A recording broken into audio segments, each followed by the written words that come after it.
Hello there, Karlis here. Let's go. Welcome back to Health and Wellness Q&A. Next topic, practices to master your stress. And here, before we go further into this, to anyone of you watching who's not yet sure how it all works, it's really all that simple. You ask me a question, people ask me a question about health, and I make videos. Every single video you see is because someone asked me this question, this relevant question. And so, if there's any question that you'd like to know more about when it comes to health or stress management or even, practices to master your stress, the topic of this video, just shoot me a question. Simple. Just send me a question. Boom. The rest, it will be taken care of. So no worries. Okay. Back to the current video. And now the first thing I want to say is that there's absolutely no chance that I'm able to cover all the practices to master your stress in one video. It would take me hours and I still wouldn't be able to cover it all because there's just so many, and in the end it's all very, very personal to our own situation in life and our own beings and our own essentially preferences and the way how we like to live our lives and how also our lives are going.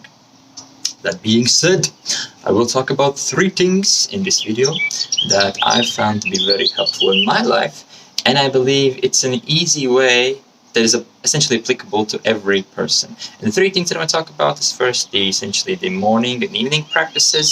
Second is journaling. And third is creative expression. That's how I call it. And yes, about these things, thousands of other people, probably millions of other people have talked, so many other videos, yeah. Yes, there's so many.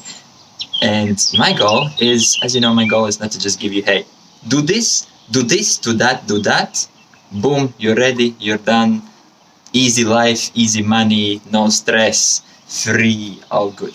No, my goal in the end is always to help you understand more, to help you understand the underlying things, the reasoning, the motivations, and essentially, as I'm saying, my job, and I'm here to help you make better educated decisions in your life, because I want you to live your own life, to live your own unique life, to live your own authentic life, to live life that fits who you are, not crammed into some, hey, successful habits box. There's this box of successful habits.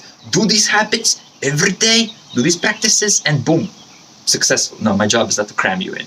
My job is to show you that you don't have to be in that box to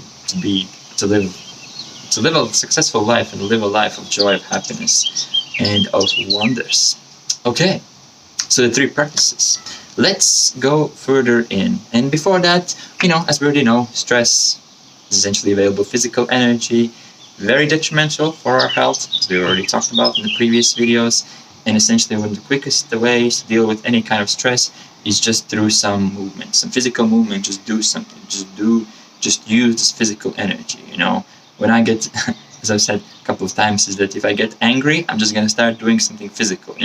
Most commonly, I'm gonna start doing push-ups. Really, I'm gonna push. I'm like, push it. And then when you're done, you're fine. Oh, you know what? I'm good. That's the joy of it. And though, of course, it's not always possible to stop whatever we're doing and start doing push-ups. And here's somewhere where breath can come in, and work with breath can come in and be very beneficial. I haven't talked a lot about breath work in my videos for the reason because it's more advanced. It takes time to get into it. It's also a skill, and it takes more time, it takes more practice to also see the long-term benefits.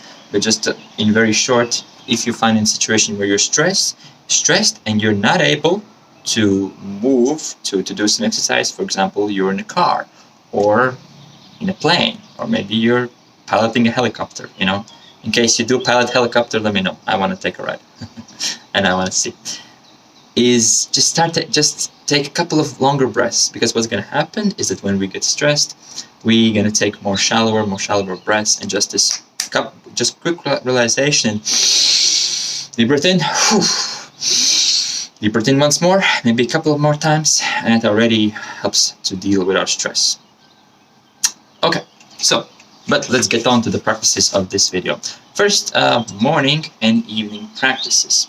Now, there are so many different suggestions for morning routines and how to start our mornings, right? And hey, you know, some will say you gotta wake up at this hour. Some will say you gotta, I don't know, drink this drink in the morning, or some will say you gotta do these exercises in the morning. Start your day with cold shower. All these different practices that people say.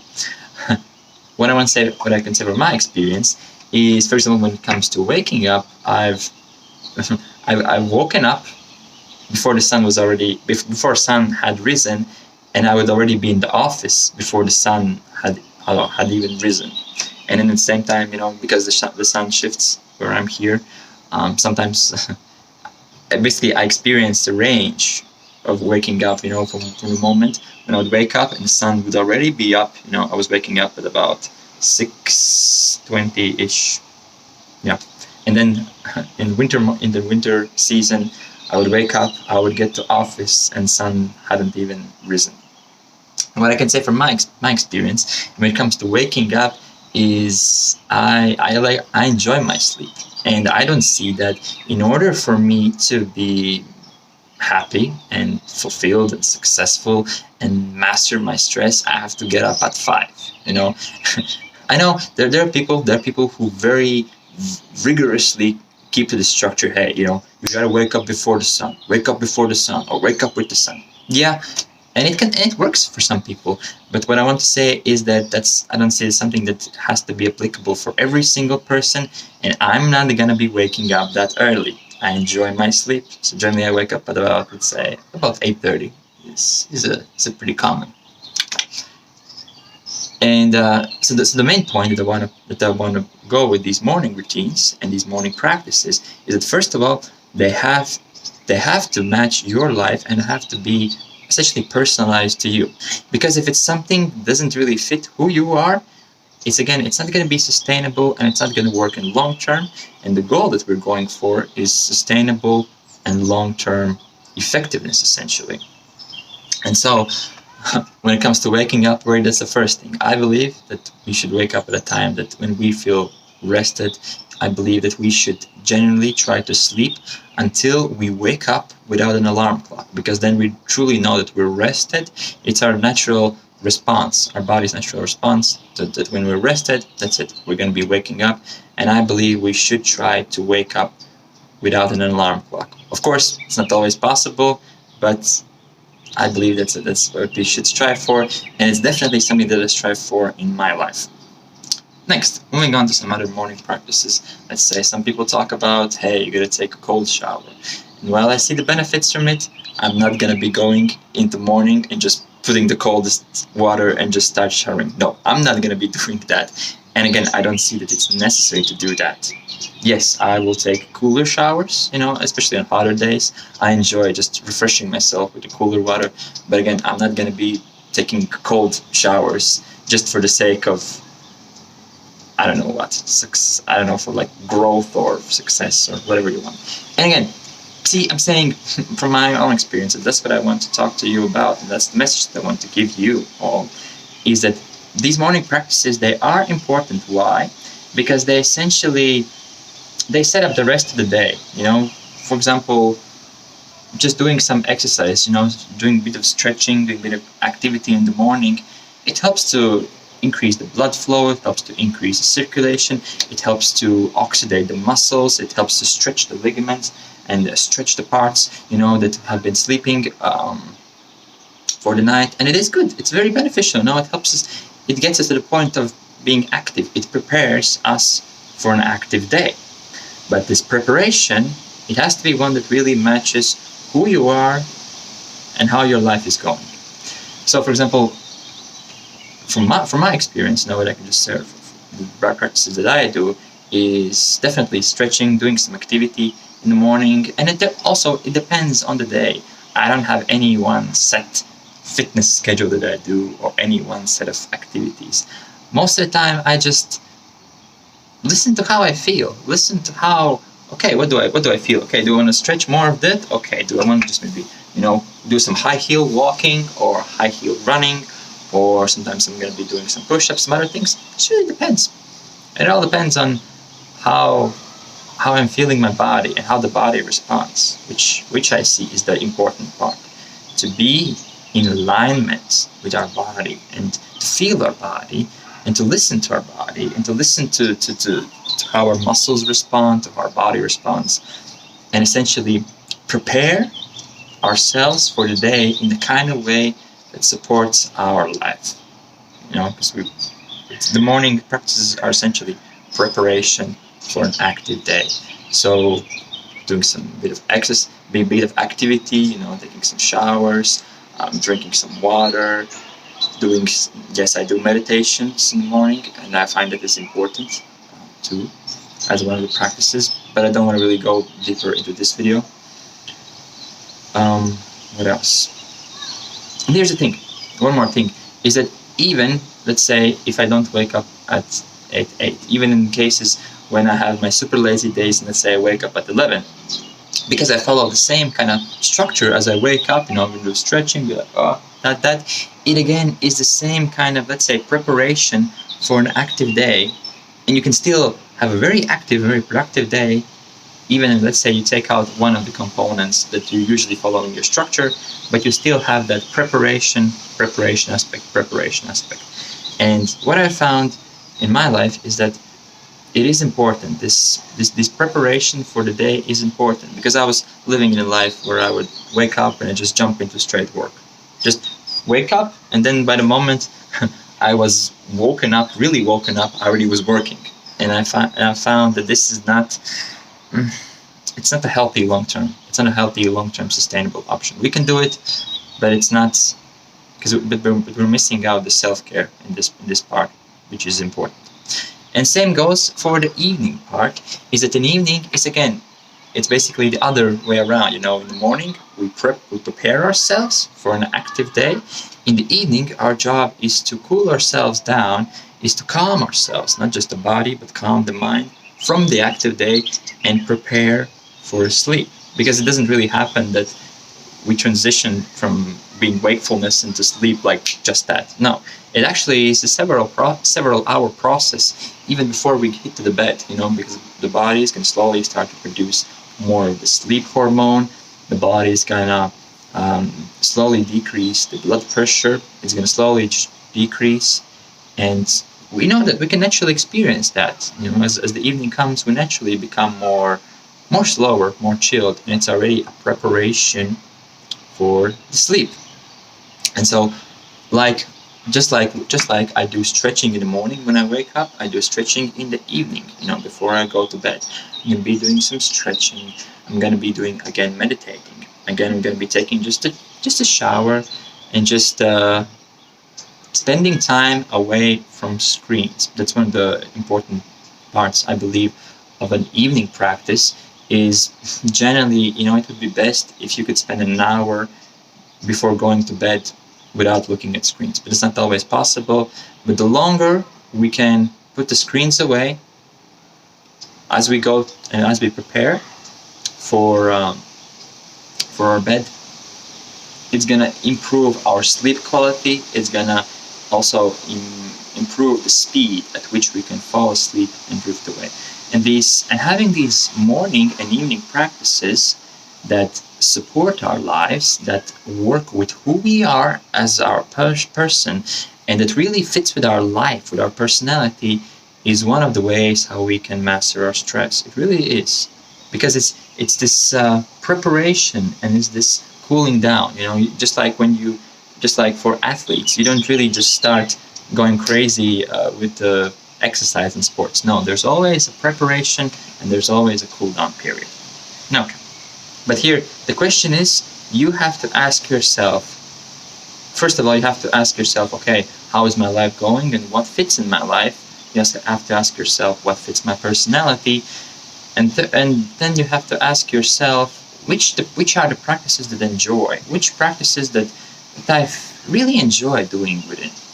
And that will give you the answer of what fits to your life. But generally, the standard things of just a bit of activity, a bit of stretching, a bit of preparation of the mind, something that is generally applicable to most people, it's just a different form how it will take in each person's life.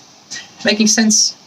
In short, morning and evening practice is important, but it have to fit your life, and I don't believe that there's one set that fits everyone on the planet. We're all unique, we're all different, we're all special in our own ways. So we all require special care and special attention and special practices. Good! Moving on. Practice number 2 is journaling.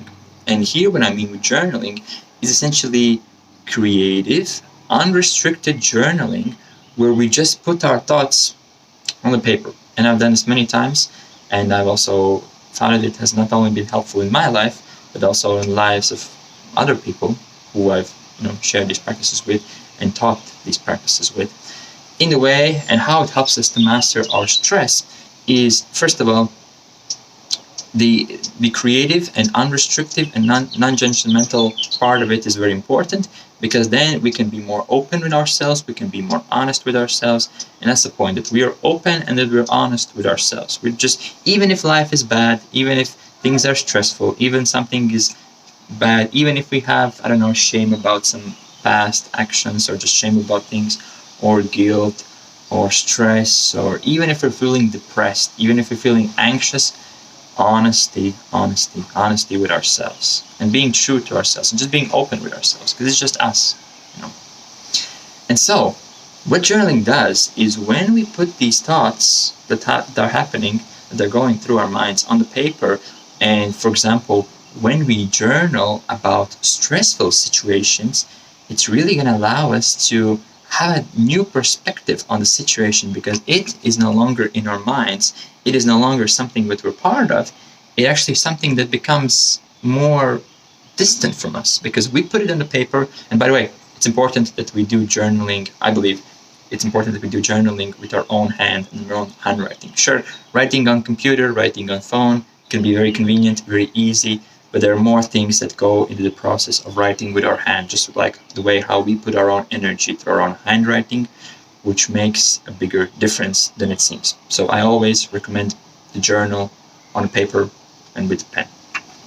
But by putting these different scenarios, situations, either it's the current situation that's going in our mind, or maybe it was a situation in the past that really made us stressed, or it can even be a situation in the future that we're like, I'm already getting stressed thinking about it.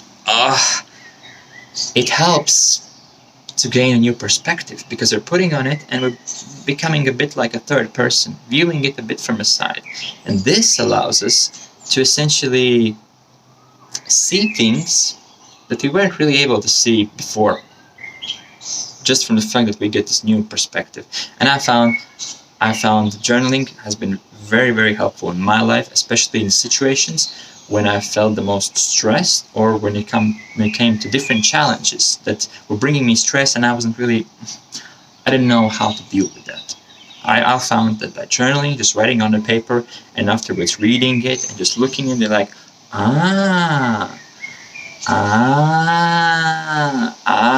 see differently now. Yeah. And I believe that's something that can be, so easily done, and it already has very, very quick and very noticeable benefits and effects. So that's the second practice to master our stress. And here, let's talk about the third practice, which I was calling as creative expression. And what do I mean by that? Is that, first of all, let's say, we spend a lot of time. We do spend a lot of time working, and we do think a lot about work. And for entrepreneurs and for business owners, it can even be in case when you think about work from the very moment you wake up, because the first thought is like, okay, it's my business, it's my life, it's my, it's my money essentially also, and it's my responsibility. You think until the very last second of being awake at that day. I know how it is. I'm there too. And so what can happen is that, again, we're constantly focusing on this work, and in most cases the work is going to be one of the biggest stressors in our life. And so again, we're kind of focusing on the same area, and it's stress. Same goes with it. With stress, we got to get that stress from that same focus that we're putting it. And so with creative expression, what I mean by that is that first, it is a different process that we're doing just for the sake of that we're enjoying it. We're doing to do something that we just truly find enjoyment in doing it. Making sense?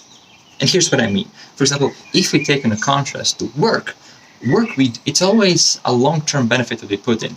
We put in, and we're always, because we're also enjoying what we're doing. That should be too. But generally, bigger motivation comes from the fact that we have a vision, we have a goal, we have something that we need, we have something that we want to get, and we put in this long-term work, in this work, through what we do, to achieve these long-term goals, which is good, which is fine, makes all sense. And it's needed. But the creative expression is doing something just for the sake of you enjoying the process. And what it does? First of all, not only by incorporating these activities, and they don't have to be for hours, even just 10, 20, half an hour, depends, is enough. First of all, it's a different process, and it essentially makes our mind engage in something else that the mind has been engaging on, because our mind is in this problem-solving mode. Okay, it's on problems of our work, problems of our life, problems of our relationship, or family, or house. But then, just for a brief moment of time, when we engage in practices that give us joy, and again, this is unique for every person. For some, it may be drawing. For some, can be dancing. For some, can be singing. Just doing something, even walking.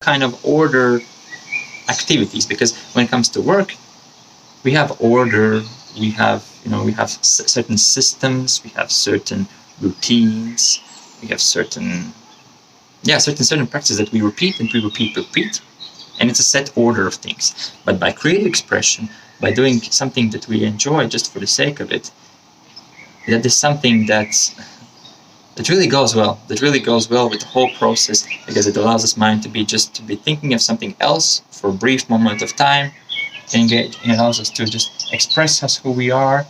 And the amazing thing is that next time, when we come back to the work, we again come back to the problems, we are able to come up with more creative solutions to the problems and more innovative solutions, right? And to some people, this will sound counterintuitive. Like, what? You're going away from work to do something else, which is completely unrelated to work, but this helps in work? Yeah, it does that. It really works the way like that. Is by stepping away from a moment of time and just doing something completely else, doing something that we enjoy doing, just for the sake of moment, just for the fact that we get enjoyment out of this activity. It's purely for ourselves. We do it only for ourselves. We don't do it for any other person. We do it because it brings us joy. And these practices allow us to return to the work, being more creative, being more innovative, and being more, essentially in the end, it allows us to solve problems more efficiently. And here's the last part of it, is that, if we're in a state of stress, as we know, when we're in a state of stress, we are living from a state of survival. When we're in a state of stress, the most important thing for our brains is to survive, and creativity, learning, expression is no longer important in that state. So, if we're stressed, we won't be able to engage in these creative practices, because essentially your brain won't allow it. So, as we already know, what we have to do is we have to do some kind of activities that help us to release the stress, help us to return to the state of peace, and only then, when we have returned to the state of peace, can we engage in this creative expression. And I have found that for myself, for the last couple of months really, one of the ways how I'm just gonna express myself is through dancing and through the music that I listen to. I mean, we're doing some things at home, and a good part of music comes up, and I'm like, you know what? I'm just gonna dance. I'm just gonna enjoy myself. And I found, now that I've been engaging these practices, that those really influence the way how I'm able to perform in other parts of my life. So hope this is making sense to you. Hope you're finding it valuable, the time spent here with me today. Thank you again, really, for joining me today. Thank you for your time. Thank you for your attention. Thank you for investment of time that you are choosing to spend the 20 minutes with me. I very much appreciate that. As you know, I'm here to help you make better educated decisions in your life. And I know that you're making, and I know that you are making better educated decisions every day.